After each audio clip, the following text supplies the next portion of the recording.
সবাই বলে ইব্রাহিম তুমি কি জানো না এগুলো কথা বলে না? সৈয়দনা ইব্রাহিম বলে যে এটা কথা কয় না, ওইটার পূজা করস কেন? নিতেন বিশ্বনবী পাটির মধ্যে সিজদা করতেন, আবার বিশ্বনবী সিজদা করে যখন দাঁড়িয়ে যেতেন মা আয়েশা আবার আগের মতো পা বিছিয়ে দিতেন। আল্লাহু আকবার। প্রিয় দর্শকবৃন্দ, আপনাদের সবাইকে জানাই আন্তরিক শুভেচ্ছা ও স্বাগত। ইসলাম একটি পূর্ণাঙ্গ জীবন ব্যবস্থা।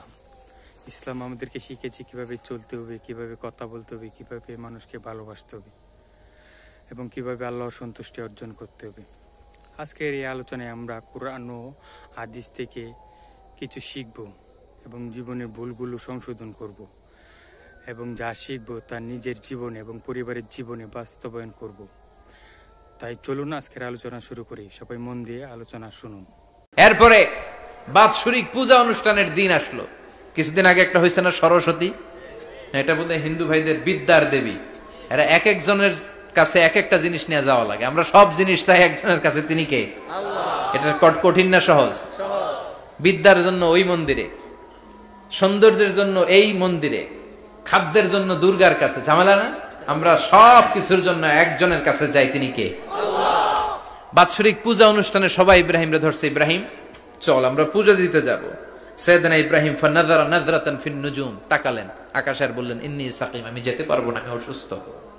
আমি কি? আসলে সুস্থ ছিলেন তো অসুস্থ বললেন কেন? কারণ অসুস্থতা দুই ধরনের, চিল্লায় বলেন, একটা শারীরিক আর একটা মানসিক। সাইয়েদনা ইব্রাহিম মানসিকভাবে প্রচন্ড বিপর্যস্ত ছিলেন, অসুস্থ ছিলেন। এর কারণ গোটা উম্মাত মূর্তির পূজা করে, এই দৃশ্য দেখে কোন নবী মানসিকভাবে সুস্থ থাকতে পারে না। উনি বললেন আমি অসুস্থ, তোমরা যাও। সবাই বলল ঠিক আছে আমরা যাই। ইব্রাহিম তুই আমাদের ঘরের মূর্তিগুলারে পাহারা দে। মূর্তি পাহারাদার একজন ভালো লোক পাওয়া গেছে, মূর্তি পাহারা দেওয়ার জন্য ভালো একজন পাহারাদার পাওয়া গেছে। নাম? কথা কন, কথা বুঝতে কষ্ট হচ্ছে মনে হয়। মূর্তি পাহারা দেওয়ার জন্য কারে পাওয়া গেছে? সাইয়েদনা ইব্রাহিম কয় ঠিক আছে আজকে পাহারা দিমু, জন্মের পাহারা, যা তোরা দিতাছি, পাহারা দিতেছি যা। এইবার সাইয়েদনা ইব্রাহিম মূর্তির ঘরে ঢুকলেন। দেখেন কি সুন্দর কথোপকথন আল্লাহ তুলে ধরলেন। আল্লাহু আকবার। মূর্তির ঘরে, দেবীর ঘরে ঢুকে উনি ঘুরে ঘুরে তাকায়, দেখে একটা এমনি হা করে আরেকটা ব্যা করে, এরকম 14-15টা হাত নিয়ে তাকায় আছে। উনি সবগুলার সামনে এভাবে তাকায় আছে, দেখে এক একটা এক এক চেহারা, একটা হাতির গণেশ স্টাইলের, আরেকটা এরকম, আরেকটা নারীর, আরেকটা বাঘের, আরেকটা তলোয়ার নিয়ে আইতাছি কোপায় ফেলাবো, আছে না নাই? সবগুলোর সামনে যায়, যে যে দেখে আর অবাক হয় কত ধরনের খোদার কাছে এরা কত কিছু চায়।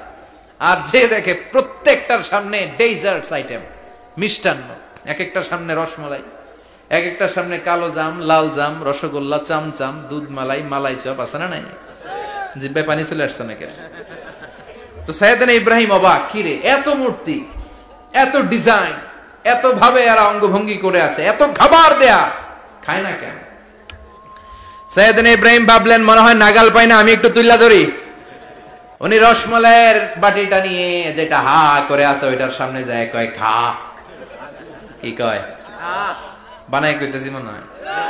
ফারাগা ইলা আলিহাতিম, মূর্তিগুলোর কাছে গেলেন। ফাকালা আলা তাকুলুন, খাবি না? ওই খাবি না ডারে আমি কিছু খা, কোরআন থেকে বলছি, ঠিক কি না? উনি ভাবলেন ওরা হয়তো খেতে পারে না, নাগাল পাচ্ছে না, কিংবা আমারে দেখে লজ্জা পাচ্ছে। নিজ থেকে রসমালাইয়ের বাটি তুলে ধরলেন, উনি বললেন খা, আর ওগুলা কয় হা হা করে রয়েছে, নড়েও না চড়েও না। উনি মুখের সামনে তুলে ধরে বললেন আলা তাকুলুন, খা। সবগুলার সামনে গেলেন, খা খা, কেউ খায় না, ওগুলো হা করে আছে। সাইয়েদনা ইব্রাহিম বললেন খা, কেউ কথা কয় না। উনি বললেন খাবি না কেন? তাইলে কথা ক। এই যে কষ্ট করে উড়াইলি, মুখের সামনে দিলাম, খাবি না কেন? কথা বল। আলা তাকুলুন, খাবি না কেন? কথা বল। মা লাকুম লা তাতাকাল্লামুন, খাবি না কেন? মা লাকুম লা তানতিকুন, হয় খা নয় কথা ক। বলতেই লাগলেন খা খা, প্রত্যেকটা মূর্তির সামনে গেলেন, খা, ওগুলা করে আছে হা, কোনো কথা কয় না। কয় কেন খাবি না? তাহলে কথা ক। খায়ও না, কথাও কয় না। আপনার ছেলে বায়না ধরছে আব্বা চানাচুর খাম, কি খাম? চানাচুর কিনে দিলেন, এই নে চানাচুর। এখন চানাচুর খায় না। কিরে বাপ খাবি না কেন? কথাও কয় না, খায়ও না, কথাও কয় না। এখন বাকি আছে কোনটা? কথা কর। ফারাগা আলাইহিম দারবাম বিল ইয়ামিন, ডান হাতে কোপানো শুরু করলেন। ইচ্ছা মতো ঘুষি কিল মারতে মারতে মূর্তিগুলার সাইজ। ফারাগা আলাইহিম দারবাম বিল ইয়ামিন, এক একটা নবীর হাতে জান্নাতি শক্তি দিয়েছে কে? খা নাইলে কথা ক, খায় না, কথাও কয় না, বাকি আছে। মায়ের মারতে শুরু করলেন, মারতে মারতে সব শেষ। তারপরে খুঁজে পেলেন একটা কুড়াল। কি পেলেন? কুড়াল দিয়ে মারতে আরো সুবিধা, খালি এটারে এভাবে মারে, ওইভাবে মারে। মারতে মারতে যতগুলো মূর্তি ছিল সবগুলো মেরে বড় মূর্তিটার গায়ে মারতে যাবে, in the meantime stop, কয় না এটারে মারুম না। ফাজআলাহুম জুদাদান, সবগুলারে টুকরা টুকরা, ইল্লা কাবীর আল্লাহুম, বড়টা ছাড়া ওইটারে রেখে দিলেন। আর বুদ্ধি করে কুড়ালটারে বড়টার কাঁধে ঝুলাইয়া দিলেন, বড় মূর্তিটার কাঁধের মধ্যে ঝুলাইয়া দিলেন। ঘটনাটা সুন্দর হয়েছে না? এখন কেমন যেন মনে হয় এটা কোপাইয়া দাঁড়া রয়েছে বাপের বেটার মতো। বড় পূজার শেষ, পূজার দিনক্ষণ শেষ। বিকেল বেলা পূজা মণ্ডপ থেকে সব এসে দেখে সর্বনাশ। পাহারাদার ইব্রাহিম কই? আনতা ফাআলতা হাযা বিআলিহাতিনা ইয়া ইব্রাহিম। ইব্রাহিম, সর্বনাশ কে কইছে? তুই কইছত নি? কই আইনো, বড়টাই কইছে, ওইটারে জিজ্ঞেস করো। বাল ফাআলাহু কাবীরুহুম হাযা ফাসআলুহুম ইন কানু ইয়ানতিকুন। কোরআন থেকে বলছি, আমি করি নাই। ওই দেখ কুড়ালটা কার কান্দে? বড়টার কান্দে, ওইটারে জিগা। সবাইকে খাইছে। সবাই বলে ইব্রাহিম তুমি কি জানো না এগুলো কথা বলে না? সাইয়েদনা ইব্রাহিম বলে যে এটা কথা কয় না, ওইটার পূজা করস কেন? যেটা কথা বলে না, যেটা নিজেরাই নিজেদেরকে মায়ের থেকে বাঁচাতে পারে না, নিজেরাই নিজেদেরকে রক্ষা করতে পারে না, তোরে কিভাবে রক্ষা করবে? এগুলোর পূজা কেন করিস? ফাবুহিতাল্লাযী কাফার। কারো কোনো জবাব নাই, লা জবাব। সবাইকে ইব্রাহিম তুই বড্ড বেড়ে গিয়েছিস, তোরে নমরুদের কাছে নেওয়া হবে, রশি দিয়ে পেঁচিয়ে নমরুদের কাছে নেওয়া হলো। নমরুদের নাম শুনছেন? শোনেন নাই বোধহয়? শোনেন নাই? পৃথিবীতে 4 জন বাদশা ছিল, যারা গোটা বিশ্বের বাদশা। গোটা বিশ্বের 2 জন কাফের, 2 জন মুমিন। মুসলমানের একজন হচ্ছে যুলকারনাইন, আরেকজন হচ্ছে সাইয়েদনা সুলাইমান। কাফেরের একজন হচ্ছে বখতনাসার, আরেকজন হচ্ছে নমরুদ। এই নমরুদের কাছে নিয়ে যাওয়া হলো রশি দিয়ে বেঁধে। এবার নমরুদের সাথে কি ডায়ালগ মারছে এটা তো আর কোরআনে নাই। কথা কন, এটাও আছে। নমরুদ বলে ইব্রাহিম, শুনলাম তুমি নাকি আমাদের খোদাগুলোরে মারছো, তুমি নাকি কোন আল্লাহর ইবাদত করো, তুমি নাকি কোন নতুন রবের তথ্য নিয়ে আমাদের বাবেল নগরীতে আগমন করেছো। আমি ছাড়া কোনো খোদা আছে বলে তো আমি শুনি নাই। এই বাবেল নগরীতে আমি ছাড়া কোন খোদা আছে আজকে নতুন শুনলাম। কে তোমার খোদা? কি তার পাওয়ার? এবার ডায়ালগ মারা শুরু করলেন সাইয়েদনা ইব্রাহিম। সাইয়েদনা ইব্রাহিম বললেন, রব্বি আল্লাযী ইউহয়ী ওয়া ইউমীত। আমার রব এমন রব যিনি জীবন দেয় আবার মরণও দেয়। জীবন দেয় কে? আল্লাহ। মরণ দেয় কে? আল্লাহ। নমরুদ বলে, তাই তোমার আল্লাহ জীবন দেয় মরণ দেয়? আনা উহয়ী ওয়া উমীত। এবার নমরুদ ডায়ালগ মারতেছে, খালি ডায়ালগ। আনা উহয়ী ওয়া উমীত, আমিও তো জীবন দেই, আমিও তো মরণ দেই। সাইয়েদনা ইব্রাহিম বললেন, তুমিও যদি আমার আল্লাহর মতো জীবন দাও মরণ দাও তাইলে দেখাও। নমরুদ জেলখানা থেকে 2 জন ফাঁসির আসামিকে ধরে আনলো। ধরে এনে একটা ধারালো ছুরি নিয়ে প্রথম আসামির পেটের ভিতরে ধা করে ছুরিটা ভরে দিয়েছে। ফিনকি দিয়ে রক্ত ছুটলো। লোকটা ছটফট ছটফট ছটফট করতে করতে দুনিয়া থেকে বিদায়। এবার পেট থেকে ছুরিটা বের করে দ্বিতীয় আসামির পেটের মধ্যে ঢুকাতে যাবে ধা করে। In the meantime stop, ঢুকায় নাই। পেটে ঢুকাইতে যে ঢুকায় নাই। কয় ইব্রাহিম, এই যে দেখো তোমার সামনে প্রথম লোকটারে আমি জীবন মৃত্যু দিলাম, আর এটারে মৃত্যুর পথ থেকে বাঁচাই এটারে আমি জীবন দিলাম। প্রথমটারে দিলাম জীবন, পরেরটারে দিলাম, প্রথমটারে দিলাম মরণ, পরেরটারে দিলাম জীবন। তোমার রব যে যেরকম করে জীবন দেয় আর মৃত্যু দেয়, আমিও জীবন দেই, আমিও মৃত্যু দেই। চিল্লায় পড়েন নাউযুবিল্লাহ। সাইয়েদনা ইব্রাহিম বিপদে পড়ে গেলেন। তাই তো, আসলেই তো প্রথম লোকটারে মৃত্যু দিল, দেয় নাই?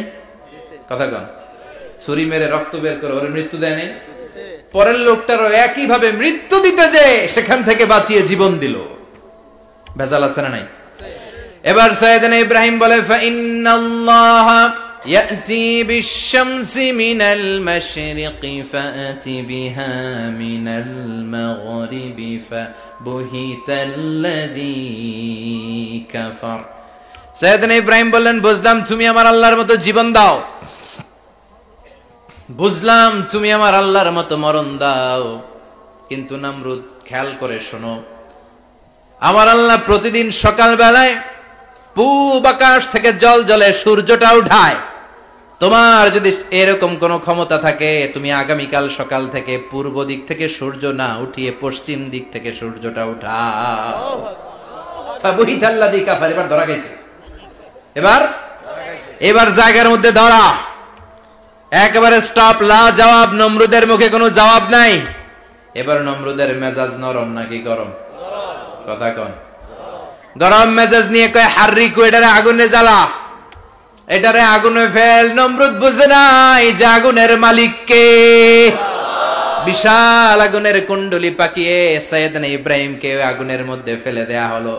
হাতের মধ্যে রশি, পায়ের মধ্যে রশি, সারা দেহের মধ্যে রশি পেঁচিয়ে আগুনের কুণ্ডলিতে ফেলে দেয়া হলো। মুহূর্তের মধ্যে আগুনের প্রজ্বলন শক্তি ওই রশিগুলোকে জ্বালিয়ে পুড়িয়ে সারখার করে দেয়, কিন্তু সাইয়েদনা ইব্রাহিমের দেহের একটা পশমও জ্বালায় না। যে রশি দিয়ে টাইট করে বাঁধছে, ওনার দেহের সাথে লাগানো টাচ করা রশি, ওই রশি জ্বলে যায়, কিন্তু সাইয়েদনা ইব্রাহিমের পশম জ্বলে না। চিল্লায় পড়েন আল্লাহু আকবার। যদি তোমাদের মাঝে কেউ ইব্রাহিমের মতো ঈমান আনিতে পারো, অগ্নিকেও পুষ্প বলে পরিণত করিতে পারো, ঠিক কিনা? মুসার মতো ঈমান হলে রাস্তা হবে সাগর জলে, ইউসুফের মতো ঈমান হলে একে একে দরজা খোলে। সাইয়েদনা ইব্রাহিমের মতন ঈমান যদি আজও থাকে বিদ্যমান, অগ্নিকুণ্ডে দেখতে পাবে খুবসুরতে ফুলবাগান, ঠিক কিনা? ওই ঈমানটা দরকার। ওই ঈমান যদি ঈমানের মতো হয়, আগুনের কুণ্ডলকে ফুলবাগান বানিয়ে দিবে কে? আল্লাহ। সাইয়েদনা ইব্রাহিম বসে রইলেন। নমরুদ কয়, আরো আগুন জ্বালা, এলাকার বড় বড় গাছগুলো, তক্তাগুলো কেটে আগুনের কুণ্ডলিতে ফেল। তক্তা লাকড়িগুলো আগুনের কুণ্ডলিতে ফেলা মাত্র দাউ দাউ করে লাকড়িগুলোকে, তক্তাগুলোকে আগুন জ্বালিয়ে দেয়, কিন্তু সাইয়েদনা ইব্রাহিমকে জ্বালায় না। সুবহানাল্লাহ। আগুনের মালিক কে? ওই আল্লাহ আজও আছে না নাই? তিনি আগুনরে অর্ডার করলেন, সৃষ্টি শুরু থেকে তোকে একটা ধর্ম দিয়েছি, সব জ্বালিয়ে দেয়া, পুড়িয়ে দেয়া, আজকে কয়েকদিনের জন্য তোর ধর্মটাকে আমি স্টপ করে দিলাম। চিল্লায় পড়েন আল্লাহু আকবার। কুলনা ইয়া নারু কুনি বারদান ওয়া সালামান আলা ইব্রাহিম। আল্লাহ বললেন, আগুন খবরদার, আমার ইব্রাহিমের গায়ের যেন পশম না পুড়ে যায়, কারণ ইব্রাহিমের সন্তান হবে ইসমাইল, আর ওই ইসমাইলের বংশে আমি পাঠাবো আখিরি জামানার পয়গাম্বার। ইব্রাহিমের জন্য কিছু না হয়, কোন ইবারদা, ঠান্ডা হয়ে যা। কি হয়ে যা? কিন্তু এত বেশি ঠান্ডা হবি না যাতে ইব্রাহিমের সর্দি না লেগে যায়। সুবহানাল্লাহ। আগুন বলে, আপনি বললেন কোন ইবারদা, ঠান্ডা হ, আবার কোন এত ঠান্ডা হবি না যাতে সর্দি না লাগে। কেমন ঠান্ডা হবো? আল্লাহ বললেন, সালামান আলা ইব্রাহিম, সালাম হয়ে যা, শান্তির গুলবাগিচা হয়ে যা, এয়ার কন্ডিশন নাতিশীতোষ্ণ হয়ে যা। চিল্লায় পড়েন আল্লাহু আকবার। 40 দিন ছিলেন এই আগুনের কুণ্ডলিতে, কিচ্ছু হয় নাই। সুবহানাল্লাহ পড়বেন না? শেষ জীবনে উনি ওনার নাতিপুতিদের সাথে গল্পের সময় বলতেন যে আমার জীবনে সবচেয়ে আরামদায়ক সময় কাটিয়েছি আমি ইব্রাহিমের আগুনের, নমরুদের আগুনের কুণ্ডলির ভেতরে থেকে। চিল্লায় এখন সুবহানাল্লাহ। তার মানে পুরো আগুনের কুণ্ডলির গুলবাগিচা বানিয়ে দিয়েছে কে? ওনার জীবনের শ্রেষ্ঠ সময় নাকি এটা? সবচেয়ে আরামসে নাকি কাটিয়েছে এই আগুনের কুণ্ডলির ভেতরে। চিল্লায় পড়েন আল্লাহু আকবার। এবার আল্লাহ ডেকে বলেন, নমরুদ অনেক হয়েছে, আর না, অনেক চান্স তোমারে দিছি আমি, অনেক ছাড় দিছি, মাগার ছেড়ে দিব না। আল্লাহ কি দেয়? ছাড় দেয়, ছেড়ে দেয় না। মনে থাকবে? চিল্লায় বলেন তো, আল্লাহ কি দেয়? কি দেয় না? নমরুদরে এতক্ষণ ধরে কি দিছে, কিন্তু কি আল্লাহ ছেড়ে দিবে? কথা বলেন। আল্লাহ বলে, তোরে মারতে আমার কামান লাগবে না, গোলা লাগবে না, ফেরেশতা লাগবে না, তলোয়ার লাগবে না, নমরুদ তোরে মারবো আমি ল্যাংড়া মশা দিয়া। ফাআরসালাল্লাহু তাআলা বাউদা, আল বাউদাতু জুনদুম মিন জুনুদিল্লাহ। এই মশাগুলো আল্লাহর সৈনিক। কথা কন। এই মাছিগুলো আল্লাহর সৈনিক। এই সাপ আর ব্যাঙ্গুল আল্লাহর সৈনিক, এই বাতাস আল্লাহর সৈনিক, এই মাটি আল্লাহর সৈনিক। মাটি যদি কাঁপাকাঁপি শুরু করে বসে থাকা যাবে? কথা কন। ভূমিকম্প হইলে সব দৌড়াদৌড়ি আছে না নাই? আগুন লাগলে দুর্ঘটনা আছে না নাই? বাতাস যদি 70 থেকে 80 কিলোমিটার বেগে ছুটে আসে দুর্ঘটনা আছে না নাই? ফারসালাল্লাহু বাউদা, আল্লাহ একটা ল্যাংড়া মশা পাঠালেন। এই ল্যাংড়া মশা নাকের ভিতর দিয়ে ঢুকে মস্তিষ্কের মাঝখানে যে কামড়াতে শুরু করেছে। মশার কামড় খাইছেন না আপনারা? শীতকালে যখন আমরা কম্বল মোড়া দিয়ে ঘুমাই, কানের সামনে যখন পন পন শুরু করে কেমন লাগে? কি বিরক্তি লাগে না? আবার ঝেড়ে টেরে আবার শুই, আবার পন পন। তো পন পনের আওয়াজই আমাকে সহ্য হয় না। ওই মশা নাকি দিয়ে ঢুকে এদিকে কামড়া, ওই বেড়ার কেমন লাগে? কথা কন। নাকের ভিতর দিয়ে মশা ঢুকে ভিতরে কুটকুট কুটকুট করে কামড় মারে। এই কামড় খাইয়া নমরুদ এবার নাচানাচি শুরু করছে। I M A disco dancer. Or dance দেখে সবাই হাসে, একেবারে I M A disco dancer. Or dance দেখে সবাই অবাক। ঘটনা কি? খোদাই লাফাইকে এতদিন ধরে সবাই নমরুদরে পূজা করতো আর বলতো নমরুদ সবচেয়ে বড় খোদা, নমরুদ সবচেয়ে। এখন খোদা কি করে? ড্যান্স দেয়। চিল্লা এখন কি দেয়? এবার নমরুদ বাঁচার জন্য মাথার মধ্যে আঘাত করে, কিন্তু মশা বের হয় না। চিল্লায় আওয়াজ করে উত্তরে বলেন, মশা ঢুকছে কার অর্ডারে? এই মশা বেরোবেও কার অর্ডারে?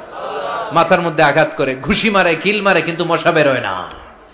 এবার আশেপাশের যারা আছে খাদেম খুদ্দাম কয়, তোরাও ঘুষি মার।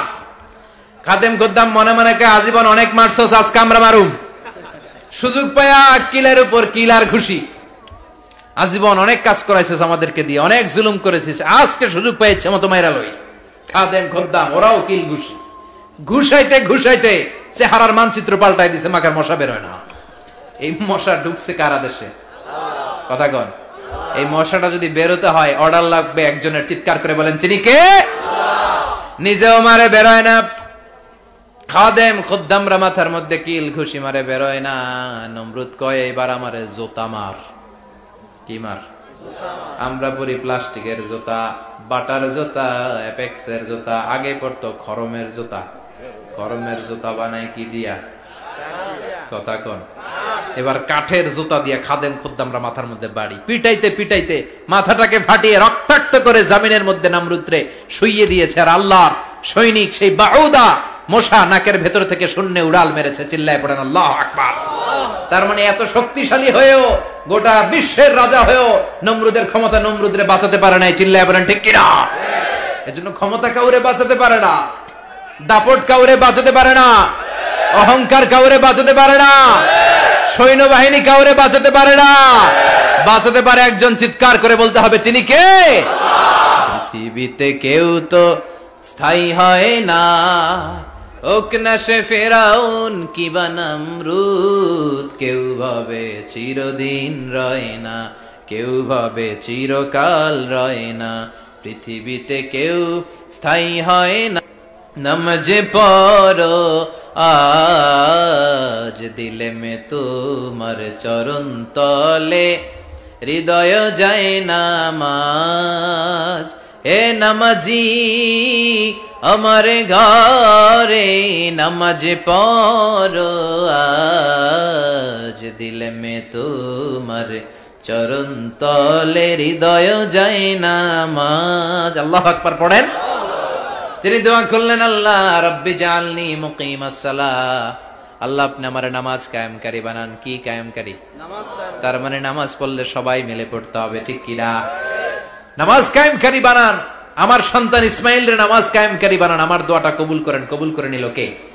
আবার বললেন, আল্লাহ মক্কার নিরাপদ বানান। কবুল করলো কে? আবার বললেন, ওয়াবা'আস ফীহিম রাসূলা। আল্লাহ এই শহরে একজন নবী পাঠান। কবুল করলো কে? যত দোয়া করছে সব কবুল করে নিল কে? এজন্য সাইয়েদনা ইব্রাহিমের জীবনী থেকে কি কি শিক্ষা গুনতে শুরু করেন। নাম্বার 1, আল জিহাদু দিদ্দা শিরক। ওনার জীবন থেকে প্রথম শিক্ষা হচ্ছে শিরকের বিরুদ্ধে জিহাদ। মুমিনের জীবনে জিহাদ চলবে কিসের বিরুদ্ধে? উনি মূর্তির সাথে আপোষ করে নাই, গাছের সাথে আপোষ করে নাই, মাছের সাথে আপোষ করে নাই, ধ্রুব তারা চাঁদ সূর্যের সাথে আপোষ করে নাই। উনি এক আল্লাহকে খুঁজে পেয়েছে। চিল্লায় বলেন ঠিক কিনা? আল্লাহ সব গুনাহ ক্ষমা করে, শিরকের গুনাহ ক্ষমা করে। 2 নাম্বার শিক্ষা হচ্ছে সত্যকে অন্বেষণ করতে হবে। ওইটা আমার বাবার বিরুদ্ধে যাক, ওইটা আমার দাদার বিরুদ্ধে যাক, ওইটা আমার দলের বিরুদ্ধে যাক, ওইটা আমার মতের বিরুদ্ধে যাক, সত্য যেখানে আমিও সেখানে, চিল্লা এখন ঠিক কিনা? এটা হচ্ছে সাইয়েদনা ইব্রাহিম আলাইহিস সালামের ঈমান স্পিরিট। শিরকের বিরুদ্ধে মুমিন জিহাদ করবে, সত্য যেখানে আছে মুমিন তালাশ করে সেটাকে ছিনিয়ে আনবে।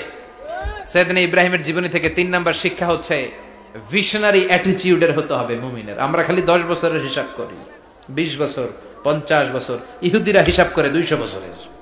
কোন কাজ করার আগে 200 বছর পরে কি হইতে পারে ওইটা হিসাব করে। সাইয়েদনা ইব্রাহিম এরকম ভিশনারি ছিলেন, এজন্য দোয়া করেছেন রব্বানা ওয়াবআস ফীহিম রাসূলা। আল্লাহ যদিও ধুধু প্রান্তর জনমানব হীন একটা এলাকা, আপনি এলাকায় এমন একজন নবী পাঠায়েন যেই নবীর আঁচলের নিচে গোটা বিশ্বটা একত্রিত হয়ে যাবে। কবুল করলেন কে?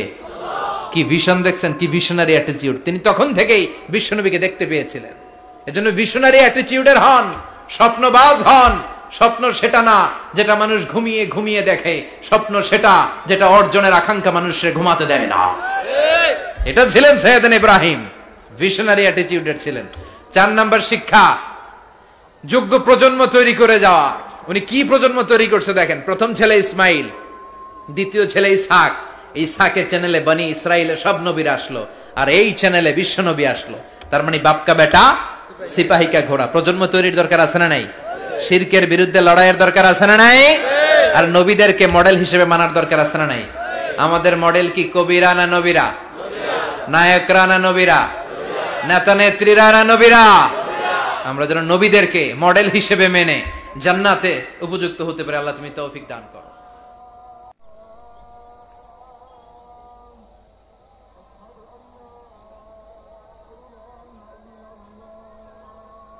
কি ঘর ছিল, টাকা নাই, পয়সা নাই, দামি বিছানা নাই, ফার্নিচার নাই, জুয়েলারি নাই, অর্নামেন্টস নাই, কিন্তু বিশ্বনবীর ঘরের মধ্যে সুখ আর শান্তি আছে না নাই? সুখ আর সুখ। ফজরের নামাজ পড়ে এসে নিজেই মা আয়েশার সাথে রান্না করতে বসে যেতেন, নিজের তলোয়ার বের করে পেঁয়াজ কাটা শুরু করতেন বিশ্বনবী। আল্লাহু আকবার। বিশ্বনবী গ্লাসের যেই মা আয়েশা গ্লাসের যেই জায়গায় ঠোঁট লাগিয়ে মুখ লাগিয়ে পানি পান করতেন, ওই জায়গাটা খুঁজে খুঁজে বিশ্বনবী আবার ওই জায়গায় ঠোঁট লাগিয়ে পানি পান করতেন। কোন সুবহানাল্লাহ। আবার গোশত খাওয়ার পর বিশ্বনবীর স্ত্রী মা আয়েশা হাড্ডি চুষতেন, চষে ফেলে দেওয়া হাড্ডিটা বিশ্বনবী আবার হাতে নিয়ে চষা শুরু করতেন। আল্লাহু আকবার। কি শান্তি, কি সুখ। মা আয়েশাকে বিয়ে করার আগে মা আয়েশার চেহারাটা বিশ্বনবীর কাছে জিবরাইল এনে বলল, ইয়া রাসূলুল্লাহ আখবিরনি, আমাকে বলেন মেয়েটাকে দেখতে কেমন লাগে। বিশ্বনবী বললেন, কার মেয়ে? আপনার বন্ধু আবু বকরের মেয়ে। কেন এনেছো? আল্লাহ ডাইরেক্ট প্রপোজাল দিয়েছে, ডাইরেক্ট প্রপোজ করেছে বিয়ের জন্য। বিশ্বনবী বললেন, তাই নাকি? জিবরাইল বললেন, হ্যাঁ ইয়া রাসূলুল্লাহ, আমি হলাম বিয়ের ঘটক, আল্লাহ হলেন বিয়ের কাজী। বিশ্বনবী বললেন, তুমি যদি বিয়ের ঘটক হও, আল্লাহ যদি হয় কাজী, আমি মুহাম্মদ রাজি। আল্লাহু আকবার। বিয়ে হয়ে গেল। ঘরে দামি কিছু নাই, ফার্নিচার নাই, টাকা পয়সা নাই, কিন্তু বিশ্বনবীর ঘরের মধ্যে সুখ আছে না নাই? বিবিদেরকে এত ভালোবাসতেন, কোনোদিন মারামারি করেন নাই, যৌতুকের জন্য পিটান নাই, কোনোদিন গায়ে হাত তোলেন নাই। কোন ঠিক কিরা? এক একজনকে বিশ্বনবী প্রাণ ভরে ভালোবাসতেন। বিবিরাও বিশ্বনবীর কাছে আবদার করতেন, নানা ধরনের আবদার। বিশ্বনবী সেগুলো পূরণের চেষ্টা করতেন। আবার মাঝে মাঝে রাত্রিবেলা মা আয়েশার সাথে দৌড়াদৌড়ির প্রতিযোগিতা করতেন। কোন সুবহানাল্লাহ। সহিহ হাদিস, মা আয়েশা তখন চিকন ছিল। তাহাজ্জুদের সময় বিশ্বনবী উঠে মা আয়েশারে বললেন, আয়েশা, ও আমার কলিজার টুকরা হুমায়রা। মা আয়েশাকে আদর করে বিশ্বনবী হুমায়রা বলতেন। হুমায়রা মানে যেই মহিলা রেগে গেলে, খুশি হয়ে গেলে, রাগের চোটে, খুশির চোটে দুইটা গাল আনার ফলের মতো টকটকে লাল হয়ে যায়। কোন সুবহানাল্লাহ। মা আয়েশা রেগে গেলে গালগুলো লাল হয়ে যেত, গাল দুইটা টকটকে লাল আকার ধারণ করত। বিশ্বনবী তাকে হুমায়রা বলতেন, হুমায়রা, মদিনাতে কেউ জেগে নাই, চলো না আমরা দৌড় দৌড় খেলি। মা আয়েশা মহা খুশি, কারণ সব বিবিরাই চায় স্বামীরা একটু রোমান্টিক হোক। কোন ঠিক কিনা? সব বিবিরাই চাক স্বামী আমার দিকে স্পেশাল নজর দেখ। সব বিবিরা চায় স্বামী আমাকে নিয়ে পারলে একটু রেস্টুরেন্টে ঘুরতে যাক, স্বামীরা পারলে আমারে একটু বেড়াতে নিয়ে যাক। এরকম আবদার বিবিদের কাছে আছে না নাই? কিন্তু এমন অনেক স্বামী খুঁজে পাবেন, বছরের পর বছর যায়, বিবিরে সালামও দেয় না। আছে না নাই? খিটখিটে মেজাজ দেখায়, ধমক দেয়, আবার যৌতুকের জন্য পিটায়। আছে না নাই? জোরে বলেন, আছে না নাই? শয়তান দিল যৌতুক, কোরআন দিয়েছে মোহর। আমরা এখন মোহর ছেড়ে দিয়ে যৌতুকের পেছনে হাঁটি, জোরে বলেন ঠিক কিনা? যৌতুকের চেয়ে জঘন্য অপরাধ সমাজে নাই। কুকুরের গোশত খাওয়া যত গুনাহ, যৌতুক তার চেয়েও বেশি গুনাহ, ঠিক কিনা? কুকুরের গোশত খেলে একটা গুনাহ হয়, হারাম খাওয়ার গুনাহ হয়, কিন্তু যৌতুক খেলে দুইটা গুনাহ হয়। এক হলো হারাম খাওয়ার গুনাহ, দুই হচ্ছে শ্বশুর বাড়ির উপরে জুলুম করার গুনাহ, জোরে বলেন ঠিক কিনা? মা আয়েশা বললেন, ইয়া রাসূলুল্লাহ, আমি দৌড়াদৌড়িতে রাজি। বিশ্বনবী বললেন, লেটস স্টার্ট দ্য কম্পিটিশন, চলো কম্পিটিশন শুরু করি। ওই যে মদিনার মসজিদের পাশে বড় একটা পিলার দেখা যায়, ওই পিলারের মধ্যে কে যে আগে ধরতে পারে রে আয়েশা, চলো আমরা দৌড় দেই। বিশ্বনবী বললেন, ওয়াহিদ ইসনাইনি তালাতা, 1 2 3 লেটস গো, চলো দেই দৌড়। বিশ্বনবী অপেক্ষাকৃত মোটা ছিলেন, মা আয়েশা চিকন ছিলেন। মা আয়েশা দৌড় দিলেন, বিশ্বনবীকে পেছনে ফেলে ওই পিলার ধরে মা আয়েশা ফার্স্ট হয়ে গেলেন। কোন সুবহানাল্লাহ। মা আয়েশা মহা খুশি, খিলখিলিয়ে হাসছেন। বিশ্বনবী মুচকি হাসতেন। আমার নবী কখনো খিলখিলিয়ে হাসেন নাই, আমার নবী সব সময় মুচকি হাসতেন। মুচকি হাসলে বিশ্বনবীর ঠোঁটও দেখা যেত, হালকা একটু দাঁতও দেখা যেত। পরে আল্লাহু আকবার, সব সময় তিনি তাবাসসুম পছন্দ করতেন। বিশ্বনবী বললেন, ঠিক আছে, আনতিল ফাইজা, তুমি বিজয়ী হয়েছো। তার ঠিক 6 বছরের পরের ঘটনা। এই 6 বছরের ব্যবধানে মা আয়েশার আগের মতো চিকন নাই, মা আয়েশারে মোটা বানিয়ে দিয়েছে কে? আবার 6 বছর পরে বিশ্বনবী তাহাজ্জুদের সময় উঠলেন, মা আয়েশারে ডেকে বললেন, আয়েশা, মদিনার কোন লোক জেগে নাই, সবাই ঘুমিয়ে আছে, চলো আজকে রাতেও দৌড় খেলি। মা আয়েশা বললেন, আমি রাজি, চলেন শুরু করে দেই। বিশ্বনবী আবার ওই জায়গায় যেয়ে দাঁড়ালেন, বললেন, ওই যে মসজিদে নববীর পিলার দেখা যায়, কে কার আগে পিলার ধরতে পারে? রেডি, আমরা শুরু করে দেই, 1 2 3 স্টার্ট, গো। বিশ্বনবীও দৌড়, মা আয়েশাও দৌড়, জনমের দৌড়, আইজও দৌড়, কাইলও দৌড়। কে কারে হারাতে পারে? বিশ্বনবী আগের মতোই আছেন, কিন্তু মা আয়েশারে মোটা বানিয়ে দিয়েছে কে? এবার আর বিশ্বনবী চান্স দেন নাই মা আয়েশারে। বিশ্বনবী ওই দিন আসলে ইচ্ছা করে হারেন নাই, মা আয়েশারে জিতানোর জন্য দেরিতে গিয়েছেন। কোন ঠিক কিনা? আমার নবী যদি শক্তি দিয়ে দৌড়ায়, নবীর সাথে কেউ দৌড়ে জিততে পারে না, জোরে বলেন ঠিক কিনা? মদিনাতে বিশ্বনবী যখন ঘোড়া হাঁকাতেন, সাহাবীরা বলতেন 1 মিনিটের মধ্যে, আধা মিনিটের মধ্যে বিশ্বনবীর ঘোড়া যে কত সামনে চলে যেত। সামনে আমরা ধোঁয়ার বালি দেখতাম, বিশ্বনবীরে খুঁজে পাওয়া যেত না। আল্লাহু আকবার। আবার তিনি যখন ওট হাঁকাতেন, পাগলের মতো বাতাসকে পেছনে ফেলে ওটগুলো দৌড়াতো। আদবা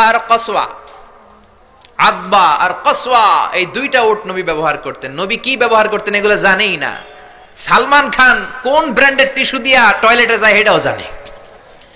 কোন নায়ক কি করে, সাকিব আল হাসান কোন ড্রিঙ্কস খায় এরকম মাসেল বানাইছে, সবার মুখস্থ আছে না নাই? এরপরে মাশরাফি কেমনে পেস বল করে, ওই প্র্যাকটিস আছে না নাই? কে কেমন কি করে সব মুখস্থ, কিন্তু নবীরা কেমন চলতেন, নবীদের সুনান কি ছিল, এটা আমাদের জানা নাই। জোরে বলেন ঠিক কিনা? বিশ্বনবী যদি দৌড়ের মতো দৌড় দেয়, কেউ পারে না। এমন শক্তি আল্লাহ বিশ্বনবীর মাসলের মধ্যে দিয়েছেন, কাউরে একবার ধরলে খবর আছে না নাই? মক্কার সবচেয়ে বড় কুস্তিগিরের নাম হলো রুকানা। রুকানার সাথে কুস্তিতে কেউ পারে না। সাহাবীরা বললেন, ইয়া রাসূলুল্লাহ, ইয়া হাবিবাল্লাহ, কোনদিন আপনি রুকানার কাছে যাবেন না, কেননা রুকানা হলো সব চাইতে বড় কুস্তিগির, রুকানা কুস্তি দিলে আপনি পারবেন না। কিন্তু বিশ্বনবীর দাওয়াত তো কোনো গুটি কয়েক মানুষের জন্য নয়, সবার জন্য, ঠিক কি না? সবার জন্য দাওয়াত দিতে হবে। বিশ্বনবী ফজরের নামাজের পরে সাহাবাদের চোখকে ফাঁকি দিয়ে রুকানার কাছে চলে গেল। রুকানার কাছে যে বলল, ইয়া রুকানা আসলিম তাসলাম, ইসলাম ধর্ম গ্রহণ করো, শান্তি দিবে কে? রুকানা বলে, ধর্ম গ্রহণ করব না, একটা শর্তে করতে পারি, কুস্তিতে মুসারাআতে যদি আমাকে হারাতে পারো, আমাকে যদি কুস্তি খেলে হারিয়ে দিতে পারো, তাহলে আমি কালিমা পড়ে নেব। বিশ্বনবী বললেন, আমি তো কুস্তি লাগি না, আমি কাউরে মারি না, তবে জাহান্নামের মাইর থেকে বাঁচানোর জন্য আমি এসেছি। বলেন ঠিক কি না? রুকানা বলে, না না, আমি রাজি হব না, আমাকে হারিয়ে দিতে পারলে তবেই আমি কালিমা পড়তে রাজি। বিশ্বনবী দয়ার নবী, মায়ার নবী, একটা লোক যদি জাহান্নামের আগুন থেকে বাঁচে, এইটা বিশ্বনবী বেশি বেশি চাইতেন। বিশ্বনবী রাজি হয়ে গেলেন। এবার কুস্তি লাগার পালা। রুকানা একটা হাফ প্যান্ট পরে পজিশন নিচ্ছে। রেসলিং খেলা দেখেন নাই? ডোনাল্ড ট্রাম্পের ট্রাম্প টাওয়ারের ভিতরে এটি খেলে, গায়ের মধ্যে তেল মেখে কুস্তিতে পজিশন নিচ্ছে। বিশ্বনবী পজিশন নেয় না, রুকানা লাফায়, আমার নবী লাফায় না। বিশ্বনবী রুকানারে ডেকে বলল, রুকানা লাফাও কেন? রুকানা বলে, এই খেলা খেলতে হলে সবার লাফাতে হয়, তুমি লাফাও না কেন? মুহাম্মদ তুমিও লাফাও। বিশ্বনবী বললেন, আমি লাফালাফি পছন্দ করি না, আমার নবী সেলাইবিহীন লুঙ্গি ব্যবহার করতেন। সেলাই ছাড়া লুঙ্গি পরে যদি কেউ লাফালাফি করে বাতাসে সতর খুলে যাওয়ার সম্ভাবনা আছে না নাই? বিশ্বনবী লাফালাফি করেন না, দাঁড়িয়ে আছেন। রুকানা বলে, মোহাম্মদ তুমি আগে বক্সিং মারো। বিশ্বনবী বললেন, আমি কাউরে মারি না, কারণ আমারটা খাইয়া হজম করার যোগ্যতা কারো নাই, ঠিক কি না? বিশ্বনবী বললেন, আমি মারবো না, তুমি মারো। রুকানা বলে, তুমি মারো। রুকানারাও রাজি করাতে পারেন না। বিশ্বনবী বক্সিং মারেন নাই। বিশ্বনবীর মোবারক ডান হাতটা নিয়ে রুকানার বাম কাঁধের মধ্যে টাচ করে বিশ্বনবী বললেন, ও রুকানা, এত লাফাও কেন, এত লাফাও কেন? বিশ্বনবী ডান হাত দিয়ে কাঁধের মধ্যে ধরতে দেরি, মুহূর্তের মধ্যে রুকানা বেহুশ হয়ে যায়। আল্লাহু আকবার। সবাই রুকানার মাথার মধ্যে পানি ঢালে হুশ করে বলে, রুকানা তুই তো বড় শিয়ানা। ওরে রুকানা তুই তো বড়, তোর শিয়ানাগিরি গেল কই? আব্দুল্লাহর বেটা মুহাম্মদ তোরে ঘুষি দেয় নাই, কিক মারে নাই, বক্সিং মারে নাই, শুধু একটু ধরেছে, বেহুশ হলি কেন? রুকানা বলে, আরে তোরা তো জানিস না, তোরা কিছু দেখিস নাই, তোরা দেখেছিস মুহাম্মদ হাত দিয়ে আমার গায়ের মধ্যে ধরেছে। আসলে ওইটা হাত ছিল না, আমার মনে হয় গোটা উহুদ পাহাড়টা এসে আমার কাঁধের উপরে চেপে বসেছে। জোরে কোন সুবহানাল্লাহ। বিশ্বনবী রুকানাকে বললেন, রুকানা তুমি তো হেরে গেলে, এবার কালিমা পড়ো। কয়, না না, আমি রেডি আছিলাম না, তুমি আগে ধরছো। মুনাফিকেরা মিথ্যা বলে, জোরে বলেন ঠিক কিনা? কাফিরেরা মিথ্যাবাদী হয়। বিশ্বনবী বললেন, ঠিক আছে তাহলে আবার লাগবো। রুকানা বলল, তুমি মারো। বিশ্বনবী বললেন, প্রথমটা আমি মেরেছি, এইবার তুমি মারো। রুকানা বলে, আমি মারবো না, তুমি মারো। বিশ্বনবী আবার রুকানাকে ধরলেন। মুহূর্তের মধ্যে রুকানা আবার বেহুশ হয়ে যায়। সুবহানাল্লাহ কইতে বললেন না? হুশ ফিরানো হলো। আবার সবাই মাথায় পানি দেয়। আর জেগে ওঠার পরে বলে, রুকানা তুই তো বড় শিয়ানাগিরি গেল কই? রুকানা বলে, আবার ওই যে উহুদ পাহাড় আমার কাঁধের উপরে চেপে বসেছে, তোমরা তো খালি চোখে দেখো নাই। বিশ্বনবী বললেন, এবার কালিমা পড়ো। রুকানা বলে, না না, আমার পেটে ক্ষুধা ছিল, আমার গায়ে শক্তি কম ছিল, আমি প্রস্তুত ছিলাম না, পেট ভরে খাবো, খেয়ে দে তোমার সাথে আবার লাগুম। দাইন দাইন তিন দাইন। দাইন দাইন কয় দাইন? খেলা এরকম বলে না অনেকে, দাইন দাইন তিন দাইন, আবার লাগবো, আবার খেলা হবে। আবার বিশ্বনবী ধরলেন, আবার বেহুশ। বিশ্বনবীকে তোরে আর কত বেহুশ করুম? এজন্য আমার নবীর গায়ে শক্তি আছে না নাই?